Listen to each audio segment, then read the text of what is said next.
नमस्कार। आप देख रहे हैं जन की आवाज। नालंदा जिले के रहुई प्रखंड में पतासंग पंचायत में आ चुका हूं और हमारे साथ एक कम उम्र के नौजवान मुखिया रंजन कुमार जी हैं। आइए इस चैनल पे रंजन कुमार जी, आपका स्वागत है। बहुत बहुत तहे दिल से स्वागत है। मैं जानना चाहता हूं सर आपके बारे में कि आपको मुखिया बनने का इच्छा कैसे जागृत हुआ। मैं इससे पहले वार्ड सदस्य 5 साल रह चुका हूँ। उस विकास में हम लोगों को ऐसा लगा कि पढ़े लिखे देखने से लगा कि हम लोगों का विकास बहुत नीचा है ना। इसका सोच हम लोग नया बनाए और नए तरह से है जो कि लगा कि और अच्छी पंचायत को अच्छा तरह से हम करें। जी, पंचायत चुनाव में तो पैसों का खेल होता है और आप एक मध्यवर्गीय परिवार से ताल्लुक रखते हैं और पंचायत में जीत करके आना बहुत बड़ी चीज होती है। क्या अनुभव आपका रहा इस पंचायत में, कैसे जीत कर पाए, थोड़ा हमारे दर्शकों को बताएंगे। हम लोग जो पंचायत में थे वार्ड सदस्य के रूप में, तो हम लोग पूरे पंचायत 9 गांव में खुद अपना है जो कि कर्तव्य को सब जगह अपना प्रचार किए। और जब मुखिया का चुनाव आया तो वही प्रचार किए है, सभी को जनता को हमने अपनी छवि को अवगत कराया। मेरा छवि को देखते अपना इंसानियत की तरह वोट किया। क्या आपको नहीं लगा कि पैसे की इस खेल में आप जीत पाएंगे? लगा, लेकिन फिर उसके पीछे हम लोग नहीं ध्यान दिए कि पैसा क्या है ना। हम लोग अपना एक एजेंडा लिए और अपने लक्ष्य को आगे लेते हुए बढ़े। जी, तो आपका तो समझिए सर कि 1 साल निकल चुका है। इन 1 साल में जनता के लिए क्या कार्य निर्वहन कर पाए हैं, क्या हमारे दर्शकों को बताएंगे?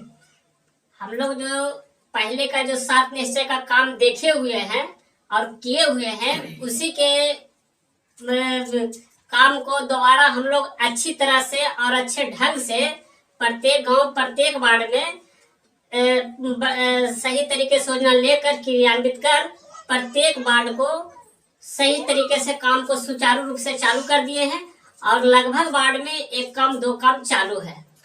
अगर आपने जनता के बीच जीत कर आए हैं तो जनता के बीच आप अपने मुख मैनिफेस्टो जारी किए होंगे कि मैं फलाना फलाना कार्य करूंगा। क्या वो कुछ कथन याद है तो बता सकते हैं? हाँ, हमने ऐसा किया है जनता के सामने। पहला मुद्दा था कि हम लोगों को सबसे बड़ा पेंशन, कि कोई भी ऐसा रहे वृद्धा पेंशन में कि जिसका 60 वर्ष उम्र हो गया है तो एक भी व्यक्ति ना बचे। दूसरी एजेंडा था कि इस पंचायत का शिक्षा लेवल बहुत है जो कि नीचे टाइप का था, लेकिन उस शिक्षा को हमने है जो कि सुदृढ़ता से देखे और सही ढंग से सभी स्कूलों को गाइडलाइंस है जो कि अभी मुखिया बनने के उपरांत करना शुरू किए, तब थोड़ा सुधार हुआ।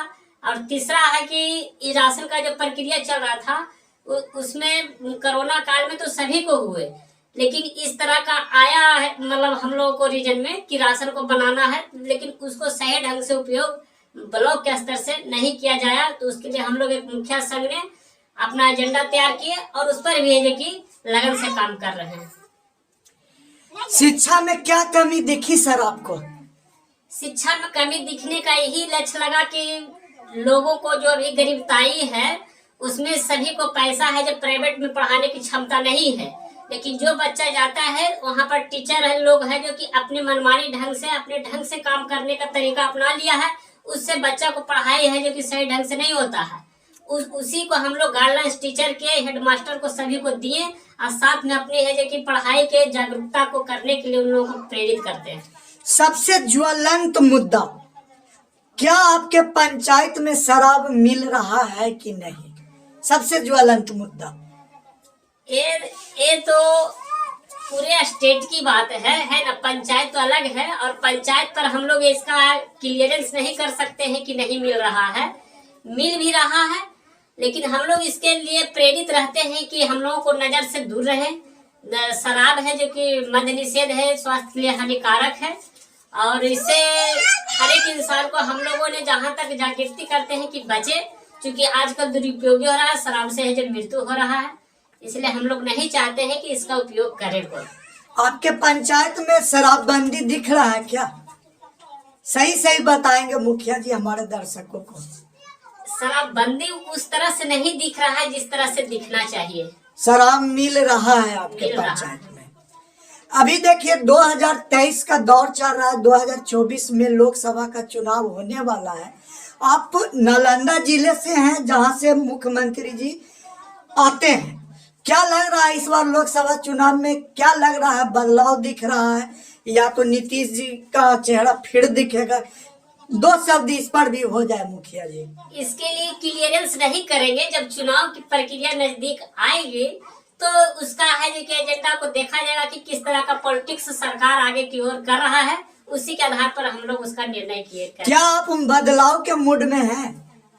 बदलाव का मूड में नहीं है नीतीश कुमार जी को फिर चाह रहे हैं आप जी। क्या लग रहा है मुख्यमंत्री हमारे जो नीतीश कुमार हैं उनका कार्य शैली जो है, कैसे खुश है आप? उनका कार्य शैली से इसलिए खुश हूँ कि इसका सबसे बड़ा मुख्य है जो अभी बिहार स्टेट का हर घर नल जल और प्रत्येक नली गली, इससे थोड़ा सा पूरे इंडिया लेवल के आधार पर हम कहेंगे कि बिहार है जो बहुत अच्छे कार्य को इससे निभाए हैं। एक और मुख्य ज्वलंत मुद्दा है, नालंदा जिले से एक आरसीपी सिंह जी हैं जो पार्टी से नारुष्ट होकर चल रहे हैं। अभी वो भी पार्टी नहीं बनाएंगे या तो हो सके बीजेपी में जाएंगे, एक कयास लोग लगा रहे हैं। ऐसे हालत में क्या होगा? ऐसे हालात में अपना वो पार्टी बनाए, उनका राजनीतिक है अपना, और ये आगे वाले जो सरकार है उनका राजनीतिक अपना है, उससे हम लोग पर कोई टिप्पणी नहीं करना चाहते हैं। चलिए आज के लिए बहुत बहुत धन्यवाद मुखिया जी, फिर मिलते हैं अगले कार्यक्रम में।